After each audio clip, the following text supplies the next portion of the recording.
Subscribe कीजिए हमारे YouTube channel Islamic world को और इस बेल आइकन को दबाना ना भूलिए हर रोज नया इस्लामिक वीडियो देखने के लिए। शुक्रिया। दोस्तों, आज के इस वीडियो में हम बात करने वाले हैं हज़रत अली रजी अल्लाह ताला अन्हो के हवाले से कि कमज़ोर बच्चे किन लोगों के घर में पैदा होते हैं, यानी कि माजूर बच्चे कैसे घर में पैदा होते हैं। इसके बारे में हज़रत अली रजी अल्लाह ताला अन्हो ने क्या फरमाया है। तो दोस्तों, यह वीडियो आपके लिए बहुत खास है, आप इसको आखिर तक ज़रूर देखें और मेहरबानी करके अपने दोस्तों में शेयर भी कर दें। तो चलिए दोस्तों, शुरू करते हैं। दोस्तों, अक्सर लोग यह सवाल करते हैं कि इस दुनिया में कमज़ोर बच्चे क्यों पैदा होते हैं, माजूर बच्चे किन लोगों के घर में पैदा होते हैं। क्योंकि दोस्तों, ऐसे बहुत से घर होते हैं जिनमें पैदाइशी तौर पर बच्चों में कोई ना कोई कमी रह जाती है। कुछ लोग बोलते हैं कि ऐसा माँ की कमजोरी की वजह से होता है, तो कुछ लोग बोलते हैं कि ऐसा बाप की कमजोरी की वजह से होता है। मगर आपने यह भी देखा होगा कि एक कमजोर माँ के भी तंदुरुस्त बच्चा पैदा होता है और एक तंदुरुस्त माँ के भी कमजोर बच्चा पैदा हो जाता है। आखिर ऐसा क्यों होता है, इस वीडियो में हम आपको हजरत अली रजी अल्लाह ताला अन्हो के दौर का एक ऐसा ही वाकया बताने वाले हैं जिसको सुनकर आप आसानी से समझ जाओगे कि कमजोर बच्चे कैसे घर में पैदा होते हैं। दोस्तों, हजरत अली रजी अल्लाह ताला अन्हो के ज़माने में मदीना शरीफ में एक जवान लड़की की शादी एक बूढ़े मर्द के साथ हो गई। जब उन दोनों की शादी हो गई तो उसके बाद उन दोनों का एक दूसरे के करीब आना हुआ, उन दोनों मियाँ बीवी का मिलाप हुआ। मगर इत्तेफाकन से उसी वक्त उस बूढ़े शख्स का इंतकाल हो गया, यानी कि वो मर गया। अब चूंकि उन दोनों का मिलाप हो चुका था, इसलिए वो जवान लड़की हामिला यानी कि प्रेग्नेंट हो गई और उसके कुछ महीनों के बाद उसके बच्चा पैदा हो गया।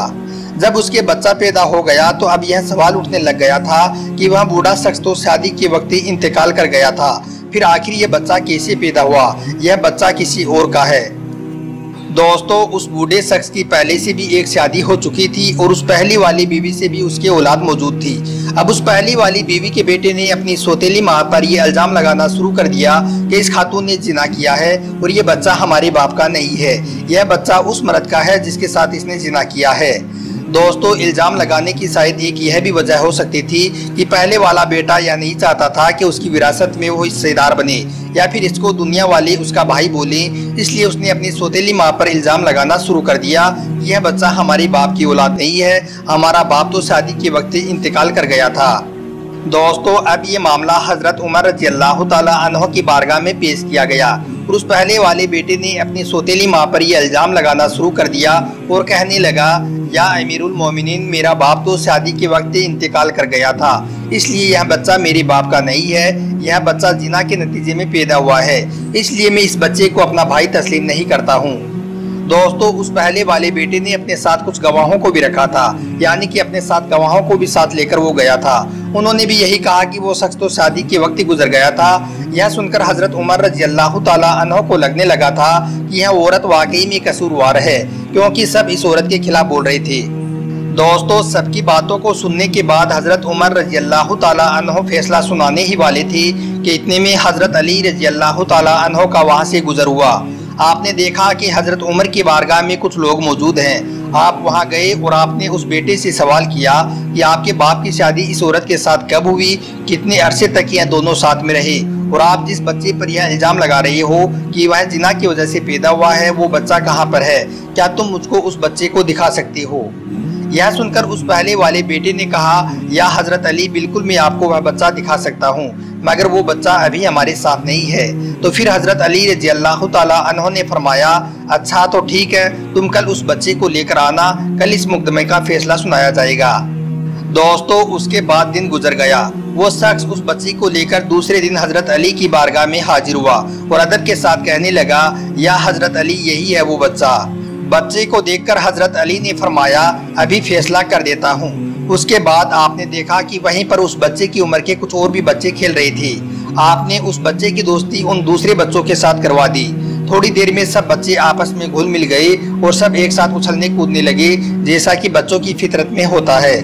अब दोस्तों, वो सारे बच्चे एक साथ खेलने कूदने लगे और हजरत अली रजी अल्लाह ताला अन्हो उन बच्चों को गौर से देख रही थी। उसके बाद आपने उन बच्चों से कहा कि तमाम बच्चे एक साथ बैठ जाएं। यह सुनकर तमाम बच्चे वहीं पर जमीन पर बैठ गए। उसके बाद हजरत अली ने फिर फरमाया कि तमाम बच्चे खड़े हो जाएं, तो सारे बच्चे खड़े हो जाते हैं। हजरत अली रजी अल्लाह ताला अन्हो उन बच्चों को गौर से देख रही थी। आपने देखा कि सारे बच्चे आसानी से बैठ गए और खड़े भी हो गई, मगर उस बच्चे को बैठने और खड़े होने में कुछ दिक्कत का सामना करना पड़ा। जिस बच्चे पर इल्ज़ाम लगाया जा रहा था वह बच्चा बड़ी मुश्किल से खड़ा हुआ, जबकि बाकी के बच्चे आसानी के साथ खड़े हो गए।